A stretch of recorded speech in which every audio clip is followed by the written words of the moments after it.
They changed it on us. Okay. All right. Next up, please welcome Case, presenting our Melanie Shapiro, John Dvorak, and Josephat Valdivia. Is this a... I'm not sure what happened there. Oh. Melanie Shapiro and Steve Schultz. No. Are we on the slides? Oh. Hi, I'm Melanie, and we built Case to secure transactions on the blockchain, which is the world's first completely immutable, decentralized ledger. We've organized our entire society around ledgers. An asset ledger of ticket holders got you in here today. The driver's license you showed at the door lives on an identity ledger at the DMV. And you probably paid with a credit card, which is tied to a currency ledger at the bank. Now, some ledgers are really good, like Reliable Home Property Registry in this country, which gives us access to home equity loans, which is how most small businesses in the US get started. But some ledgers are a complete mess because running a massive, trustworthy ledger is really difficult. The vast majority of property on this planet has no titles. Voter fraud is rampant in many parts of the world, and over half the people in developing nations have no access to banking services. That's where Bitcoin comes in. You may think that Bitcoin is just another way to pay for a cup of coffee, but it's not. Bitcoin is the denomination used to pay the toll to put stuff on the world's first completely immutable and decentralized ledger. Now, if you think about it, timestamp recordings of births, deaths, transactions, property, votes, this is the entire fabric of our society, which makes the blockchain one of the most profound human innovations of our time, because having a global ledger as a public utility can completely reorganize the way that we run society. But it starts with something like currency. Using Bitcoin as a gold-like currency held in virtual wallets is the first use case of the blockchain. And currently, there are over 100,000 transactions every single day. But the fact that over $700 million worth of Bitcoin have been lost or stolen shows just how many problems we have yet to solve. And one of the biggest of those problems is the wallets we're using to secure our Bitcoin. The entire ecosystem of Bitcoin wallets exists on a spectrum, where users are forced to choose between security and ease of use. Software wallets running on general-purpose devices fall victim to malware, hackers, theft, and loss, whereas cloud wallets running two-factor authentication are upwards of 10 steps to make a single transaction. And that's where our mission began. Demo slide, please. Let's say you wanted to send Bitcoin to your friend or pay at a merchant in Bitcoin. You would just press the Bitcoin button, scan the QR code that they give you, and swipe your finger to authorize the transaction. That's it. 3 simple steps, and receiving, buying, and selling Bitcoin is just as easy. Case has a built-in GSM chip, so it works in over 100 countries, and it doesn't piggyback off of your phone or your computer to work. It's a multi-signature, multi-factor wallet, and it requires 2 of 3 keys for a transaction to take place. But the really cool part is what happens under the hood. Switch back to the slides, please. Each one of those keys is generated and stored in a different location and protected by a different layer of authentication. The device signs the transaction with its embedded private key and broadcasts that, along with minutia extracted from your fingerprint, to the server. The server verifies the fingerprint and signs with its private key to complete the transaction. And if you ever lose your case, there's a third key sitting in offline cold storage so that we can help you restore your wallet. The promise of Bitcoin is a platform for whose future applications are almost unimaginably broad. But it starts with building the foundation for those applications.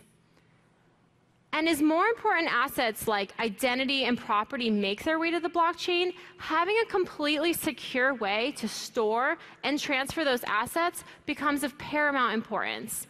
And whatever is built on top of the blockchain, it will all require a blockchain wallet to secure the keys bearing those assets, We've all seen how vulnerable cloud storage can be, so we think that our dedicated hardware solution is uniquely positioned to secure not just Bitcoin, but all future blockchain applications.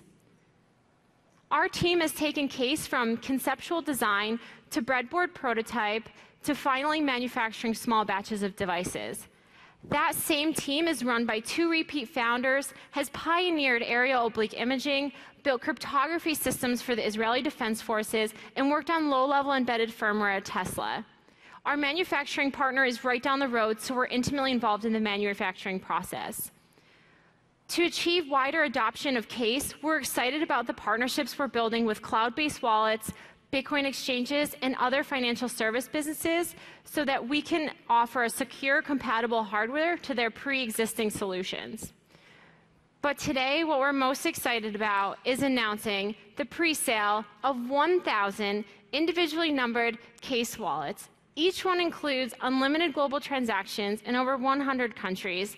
So please go get yours today at choosecase.com and help us show people how easy and secure it can be to use Bitcoin. Thank you so much.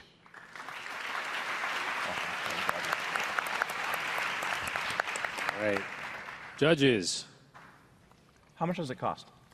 It costs $199, and that's at scale. We're manufacturing 1,000 devices, and obviously as scales, falls in price. So my understanding of, which is limited, of the Bitcoin universe is that a lot of the promise lies in underserved markets. Isn't the pricing of the hardware going to make it impossible for these markets to get the real benefit?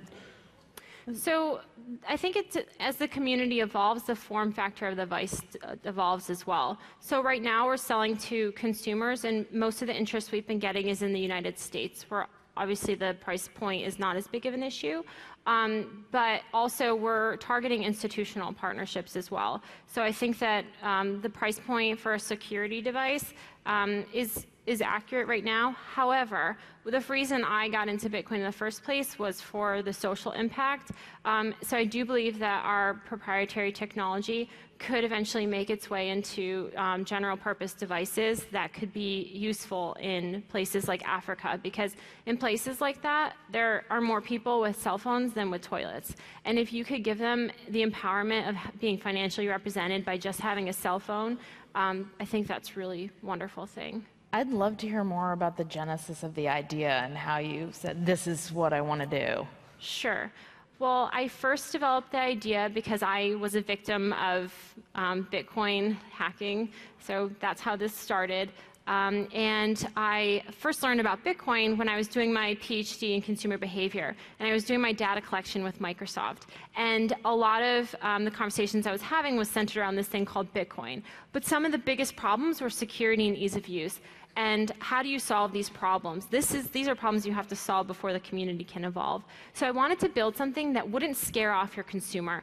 Generally speaking, it's hard for the average person to adopt Bitcoin. It scares them. So what if you could make a device that kind of, in our minds, the idea of a credit card is embedded as what we think of payments, right? So what if you could make something that looked like a credit card? And I made credit cards my design point of, okay, well, it should look something like a credit card, and it should be as easy to use as a credit card. So that's where we began. And we started with a conceptual idea, and I hired a team. We're a team of 14, and we just started building. And as we've built, we realized that the initial idea was possible to build. So that's where we are.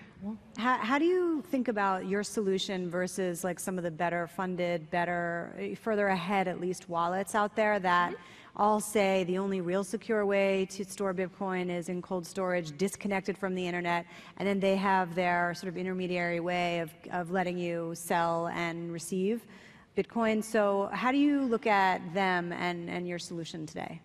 Sure. John, do you want to take this? Yeah, well, the benefit of our device over traditional web wallets, which I think is the use case you're describing, would be security. Our device is embedded. Everything that we wrote lives on the firmware that we've been working with. So we don't have to trust any lower level operating system or cryptography or an app store, which you would have to do for any other web wallet. And something really powerful too is since it's a multi-signature wallet and there are 3 keys, you having possession over one of those keys means a lot. You hold it, you can feel it, you know you own it. And so I think that's very empowering. I'll jump in with a question. This is not my area of expertise, but so what happens if someone gets the physical token? What happens there? Is there a possibility they could break into the firmware? And is this a potential point of failure that you wouldn't have through a device like that, or without the device like that? Does that make sense? Right. So we can actually. Oh, are you getting the device? Oh. Forgot the microphone. Could you briefly repeat that? Sorry. Okay. So you've built this firmware yourself, right? Yes. So how do I know that's more secure than this low-level stuff that otherwise I'm going to have to trust? Because now I'm trusting you, right? Mm-hmm. So why do I think you're more trustworthy? One of the main reasons is we don't have an app store. You don't have to trust yourself even to not install some kind of malicious application that could potentially break any trust that you would otherwise have on the OS. So because we're building it from the ground up, we have certifications, we're doing audits and all these kinds of things to make sure that you can trust us and that you don't need to trust anything else. And Also- in the event that your device is compromised and for some reason the key was extracted from the device, that's still one of the 3 keys, so you can't spend anything, and it's fault tolerant enough that we can recover your funds without needing that device key. We also think it's important to open source the firmware on a device like this so that you can trust what we've built. So you guys when are you guys planning to post that source? Is it already up there? When we're posting it? Yeah, is it already up? No, we'll be posting the source closer to the date of the shipment. We're just about finishing with the auditing process, so once that's complete. Any other quick questions? Is there other currencies built on blockchain? Is it compatible with those? It will be. That's an interest we've been getting quite a bit, so that's definitely something we're looking into, and the development time for that is not very difficult. All right, we're out of time. That was Case. Great job, you guys. Thank you very much.